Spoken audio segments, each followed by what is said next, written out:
Bonjour, c'est Sandra, j'espère que vous allez bien. Aujourd'hui, nouvelle petite présentation, un tarot mass market, le Marvel Tarot Deck and Guidebook des maisons d'édition Rizzoli Universe. Donc je connais pas cette maison d'édition, c'est le seul que j'ai de ce genre-là. Au niveau des Marvel, bon c'est un univers que j'aime beaucoup, mais que je ne connais que via les films en fait. Avant le MCU, donc le Marvel Cinematic Universe de Disney, j'avais été voir les Spider-Man de Sam Raimi, les X-Men au cinéma, mais ça se limite à ça. Et bon, maintenant, grâce au MCU, c'est vrai qu'on est plus familier avec les nombreux personnages. De ce côté-là, je suis plutôt à jour. Je crois que les derniers que j'ai vus, c'est Deadpool au cinéma. J'ai pas vu Captain America qui sort la semaine prochaine sur Disney+. Et Thunderbolts, j'ai pas été le voir encore. Niveau des séries, pareil, je suis à jour, il me semble. Je crois qu'il y a que Agents of Shield que j'ai jamais terminé parce que ça commence à être trop long pour moi. Je préfère, comme on fait les séries maintenant, courtes. Et puis voilà. Donc le tarot vient dans une boîte cloche. Hop, super joli comme ça. Voilà. Donc voilà, il y a un petit guidebook, les cartes et le fond qui est décoré comme ceci. Voilà. Super jolie boîte. Donc, on va mettre les cartes de côté. Le guidebook est en couleur. Il présente une introduction de l'auteur, comment comprendre le tarot, les différentes suites, quelques tirages. Et après, les cartes. Donc à chaque fois, il y a une citation, parce que c'est pas un jeu du MCU, c'est vraiment le jeu basé sur les comics. C'est pas un jeu fait par Disney en fait. Donc on a les citations de différents comics avec les dates avec chaque carte en fait. Et un sens endroit à l'envers, comme on va pouvoir le voir sur les cartes. Voilà. Mignon petit guidebook. Voilà. Donc les cartes. Le dos est comme ceci. Donc comme vous pouvez voir, on peut vraiment les utiliser à l'envers, à l'endroit pour ceux qui le font. Donc avec le petit, malgré le Marvel 2023, ça date de sortie, le haut est assez joli. Donc il a un côté art nouveau que j'aime beaucoup également. Donc et les personnages, les illustrations sont vraiment belles. Niveau de la qualité des cartes, alors c'est du mat, c'est doux, c'est assez souple. Donc plutôt une bonne qualité pour ces cartes-là. Je ne sais pas si cette maison d'édition a fait d'autres jeux, mais vraiment un jeu de qualité, quoi. Et voilà les cartes. Donc pardonnez-moi si je connais pas tous les personnages. De toute façon, ils sont tous écrits dans le guidebook. Je l'ai relu un petit peu, je l'ai feuilleté pour la vidéo, mais bon, c'est vrai que je les connais pas tous, loin de là. S'ils sont pas apparus dans un des films, il y a peu de chances que je les connaisse. Et encore, avec tous les personnages qu'il y a dans les films et ma mémoire de poisson rouge, il y a peu de chances que je les ai tous retenus. Donc, on a le fou avec Deadpool. Avec ça. Donc le cercle derrière chaque personnage est plein de détails en général. Il y a vraiment des... la mise au point, je ne sais pas si elle se fait... Voilà. Donc en fou, on a Deadpool. Deadpool, je vais y arriver. Voilà, insouciant. Qui paraît bien insouciant, comme à son habitude. Le magicien avec Doctor Strange.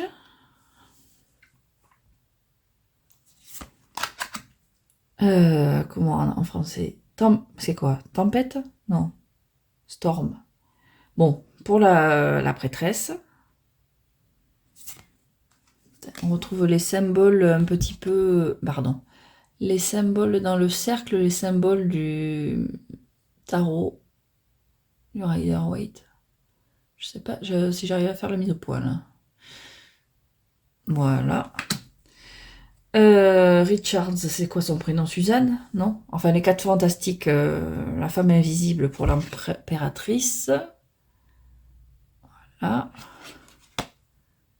On retrouve pareil là le cœur avec le symbole féminin dans le cercle.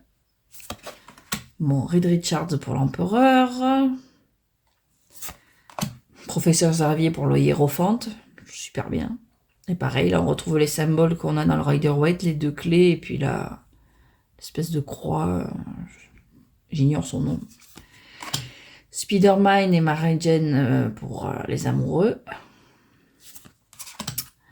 Le Captain America de Sam Wilson pour le chariot.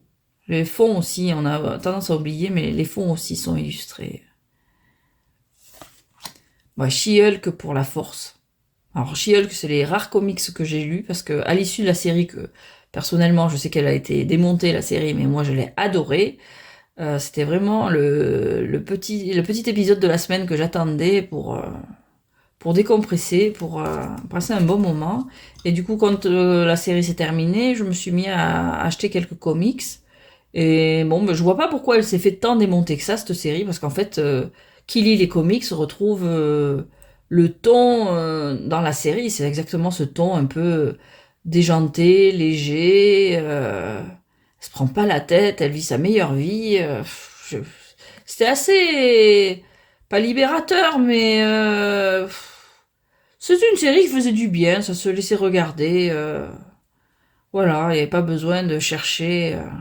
Bon, alors c'est vrai que niveau féminisme, ils avaient des messages, c'était subtilité d'un éléphant dans un magasin de porcelaine. Hein, c'était vraiment bon, c'était pas toujours très subtil, hein, mais bon, ça va avec le personnage en fait. Les rentre dedans, ça va avec le personnage. Alors on retrouve le lion en fond là.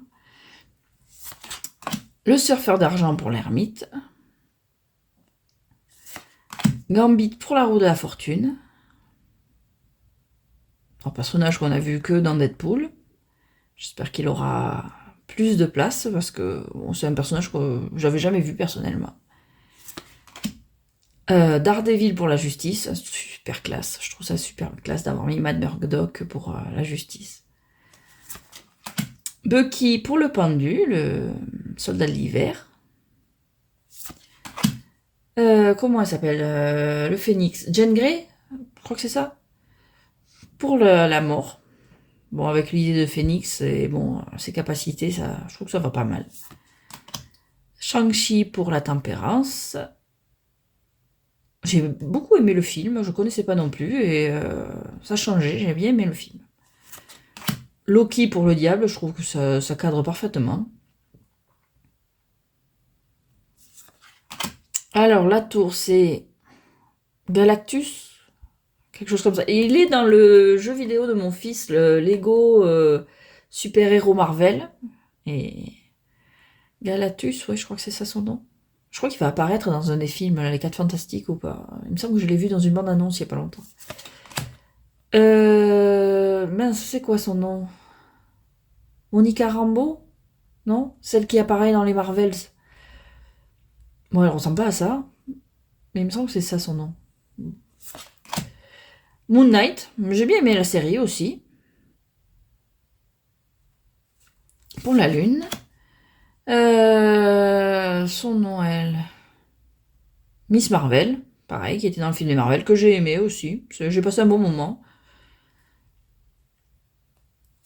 Et la série est super sympa, c'est pareil, elle est pétillante, l'héroïne, j'ai vraiment aimé, ça, le ton changé. Mais les séries Marvel sur Disney+, je trouve qu'elles sont assez bien faites quand même. Puis elles changent de ton, ils peuvent se permettre certaines libertés, peuvent se permettre de prendre le temps avec les personnages. Bon, ma préférée, ça, je crois que ça reste Loki. Wanda, j'avais bien aimé aussi. Oh. Et bien sûr,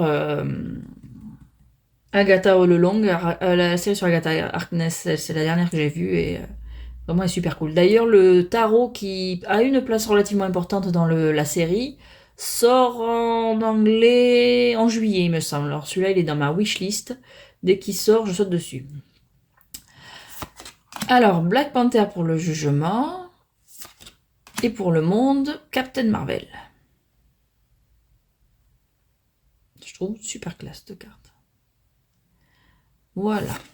Alors, les mineurs, on peut considérer que c'est... Non, je considère pas comme c'est du pipe deck. Parce que, en fait, les mineurs sont illustrés avec des objets ou des petits personnages. Et ils ont quand même essayé que ça colle avec la signification de la carte. Bon, il y a toutes les explications dans le livret. Donc bon, c'est pas évident comme ça à l'intuition, si à moins de vraiment connaître parfaitement les comics. Mais il y a quand même eu un effort de fait, parce que bon, en général, les tarots de licence, j'en ai plusieurs de Disney notamment, c'est des pipe decks, et il y en a certains, ils se sont pas cassés. Comment rester poli pour finir cette phrase en restant poli? Ils se sont pas cassés la tête, voilà. Euh, bon, ben, ils ont mis à la Marseille, quoi, alors que ça, ils prennent le format Riderweight, mais bon, ils se cassent pas la tête, ils prennent un bâton pour un bâton, deux bâtons, trois bâtons, bon, c'est vraiment pas ce qu'il y a de plus intéressant, on va dire, quand on aime le style Riderweight avec les illustrations, les scénettes et tout. Alors celui-là, c'est ce qui m'a plu, parce que je n'achète plus vraiment de pipe deck, ou alors il faut vraiment que ce soit un coup de cœur. Celui-là, bon, c'est des objets issus du MCU, appartenant à des héros, à des personnages, et c'est vrai que, bon, même si c'est pas évident, avec le guidebook, on arrive à raccrocher les wagons, en fait. Donc, l'as de bâton. Alors bon, mais là, c'est le flou pour moi, parce que j'ai pas assez de connaissances pour connaître toutes les références. L'as de bâton, le 2 de bâton avec le cérébro, ça je connais. Ce qui cadre relativement bien, je trouve. Alors lui, je le connais pas. Alors on retrouve voilà les bâtons derrière dans le cercle.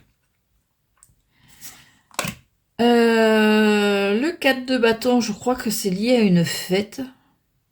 Mais ça me dit rien. Le 5 de bâton. Le 6. Le 7, bon, ben celui-là, on le reconnaît, c'est le casque de... Mince, son nom civil.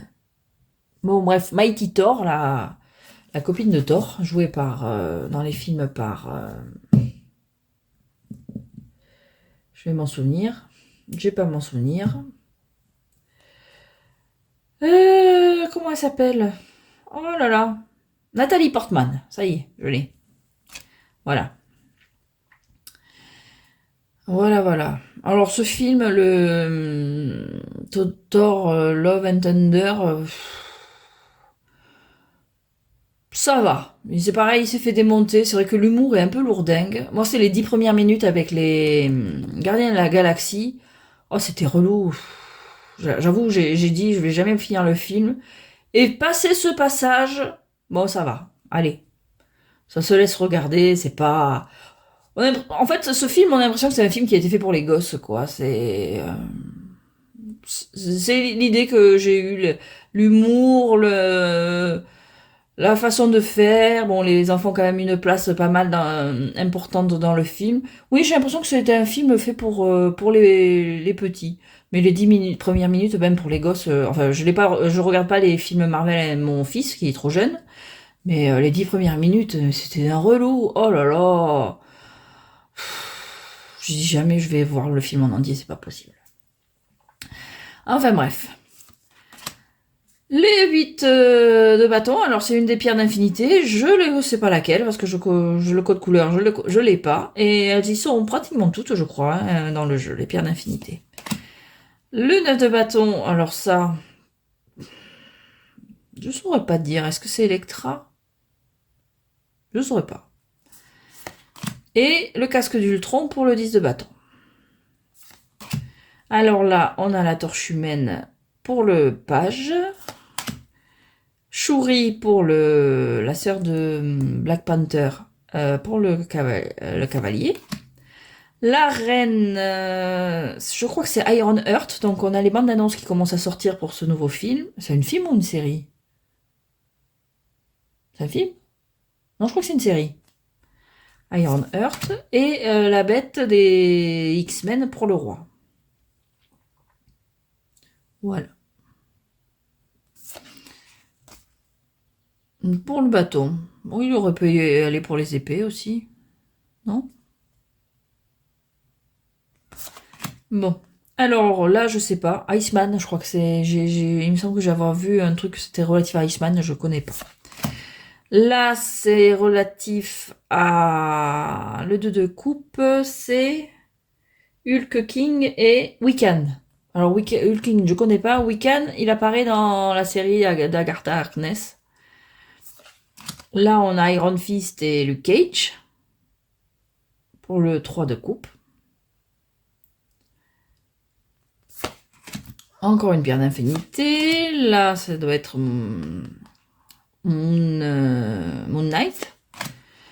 Là, Lucky le chien, j'ai aucune idée de à quoi ça fait référence. Je n'ai pas souvenir. Je sais qu'il y avait un chien. Je me souviens pas. C'est quoi, Darkhold? C'est ça, Darkhold? C'est le livre qu'utilisent Wanda et Agatha, non? Moi, je me souviens pas. Comme non. Style, quelqu'un va me répondre. Bref. 8 de coupe. Domino pour le 9 de coupe. Et je crois qu'il s'appelle Jeff, ce requin. Je le trouve trop mignon. Donc il a le masque de Deadpool dans la gueule. Donc ça doit être lié aux comics de Deadpool. Je sais pas qui c'est. J'aimerais trop qu'il apparaisse parce qu'il est trop choupiné. Alors, le Spider-Man de Miles Morales pour les valets de coupe. Et les films sont super bien. On a regardé le premier avec mon fils. Il adorait. Et le deuxième... oui aussi, on attend la partie 2 du deuxième. Voilà. Vision pour le cavalier. Squirrel Girl. Je connaissais pas. Pour la reine. C'est particulier. Et Vision pour le roi. Alors pour l'as d'épée, a priori je crois que c'est Excalibur. J'avais aucune idée qu'Excalibur apparaissait dans le monde de Marvel. Mais en même temps, pourquoi pas? On a déjà les dieux nordiques, donc pourquoi pas? Alors ça c'est Electra, les deux d'épée. Les griffes de Wolverine pour le 3 d'épée. Encore une pierre d'infinité. Bah là, il y en a deux. Ils sont pas trop foulés. C'est quoi son nom? Angel, j'imagine. Voilà. Je crois qu'il apparaît dans les vieux X-Men. Ah oui, c'est celui qui se fait limer les ailes là pour parce que son père est anti-mutant, je crois. Est-ce que c'est le Tesseract? Non. Ou un autre cube? Tesseract, je sais pas. Docteur Octopus, donc l'ennemi de Spider-Man pour le 8 d'épée. Le 9, c'est quoi? C'est le symbiote, c'est ça? Celui qui transforme Spider-Man en... Enfin, celui qui transforme le journaliste en Venom. Là, il s'en prend à Spider-Man. Et là, une dague, je sais pas. Donc, là, on a la... quoi? Enfin, Gwen Stacy en Spider-Man, c'est quoi son nom? Ghost, Spider-Ghost ou un truc comme ça? Elle, je ne la connais pas. Elle a l'air super badass. Electra pour la reine d'épée et pour le roi Thor. Voilà. Et on arrive au dernier. Donc, l'as de denier ou de pentacle. C'est le petit Groot. Trop mignon. Le gantelet de Iron Man pour le 2 d'épée. Le 2 de denier. Le symbole X-Men pour le 3. Ça, j'ai aucune idée de ce que c'est. Cette horloge, petite montre à gousset. Le serre-tête là de Wanda, là, de la sorcière rouge. C'est ça? Non. Scarlet Witch. Le bouclier de Captain America. Alors ça c'est pas... Est-ce que c'est la version de Sam Wilson plutôt? Parce que il est plus simple, il me semble, celui de... Mince. J'ai une mémoire, moi, qui part en... C'est quoi son nom? Bon bref. Celui d'avant. Non, j'y arrive pas. Bon, bref. Le 7 de denier, le 8, je crois que c'est la main de, enfin le gantelet de la Black Widow, le collier de Black Panther pour le 9, et le 10 c'est Yggdrasil, donc l'arbre, qu'on voit plus ou moins à la fin de Loki. Spoiler. Et là, on a le valet de denier avec le Grand Groot. Ant-Man pour le cavalier. Elle, j'ai aucune idée de qui c'est. Ça a l'air une espèce de Catwoman version Marvel, quoi, Black Cat? Non, je sais pas. Et évidemment, pour le roi de denier, Iron Man, Tony Stark. Voilà. Vous pouvez pas choisir mieux, je pense. Donc voilà. C'est tout pour ce petit tarot que j'aime beaucoup. J'aime beaucoup l'utiliser. Bon, pour les mineurs, il me faut le guidebook. Mais sinon, vraiment, il est agréable au toucher. Il a un côté un peu doux, comme, comment ils appellent ça, peau de pêche ou je sais pas quoi. Il est mat, donc il brille pas. Vraiment, les cartes glissent pourtant très bien. Donc il y a un code couleur, là, comme vous voyez. Les bâtons sont plus dans des tons de jaune-vert, les coupes en rouge, en bleu pour les épées et en vert plus foncé pour les deniers. Donc il est assez bien pensé pour un jeu de licence. J'avoue que j'ai pas beaucoup de jeux de licence qui sont... Enfin non. Si, en général, les jeux que je choisis sont quand même pas trop mal. Mais bon, c'est vrai qu'au niveau des mineurs, bon, ils se cassent pas trop la tête en général, comme je l'ai dit. Mais là, ça va. J'ai pas l'impression d'être floué, en fait. Il y a des fois, bon, on se dit, waouh, on va voir un super jeu, il y a les illustrations, ça va être top, et puis on se retrouve avec des mineurs qui ont été un peu bâclés. Alors que là, c'est pas le cas, j'ai pas cette sensation-là. C'est vraiment un jeu que j'aime. On trouve plein de détails dans le monde, notamment le cercle qui est derrière chaque personnage. Pour celui qui aime l'univers Marvel, vraiment, bon, j'imagine encore plus celui qui connaît les comics, qui connaît tout, qui est vraiment branché là-dessus, qui est fan de plus longue date que moi.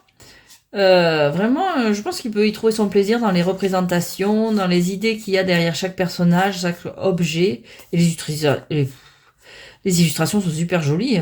Enfin, moi, elles me parlent, donc voilà. Et mon petit requin, il est trop mignon. Voilà. Donc c'est tout pour moi pour cette fois. Je vous souhaite une très bonne journée. J'espère que cette petite présentation vous a plu parce que je crois que c'est pas un jeu qu'on voit souvent passer. Bon, on le trouve sur Amazon. Non, enfin, moi c'est là où je l'ai acheté à un prix normal, on va dire. Et puis c'est le seul. Enfin non, il y a un autre. Il y en a un autre Marvel, mais il me parlait pas autant. Je crois qu'il y a le côté Art Nouveau qui me plaisait beaucoup dans celui-là, les couleurs. Puis des fois, on choisit, on sait pas trop pourquoi c'est celui-là et pas un autre, donc voilà. Voilà. Je vous souhaite une très bonne journée. Merci d'avoir suivi cette vidéo si vous êtes encore là. Et je vous dis à très bientôt.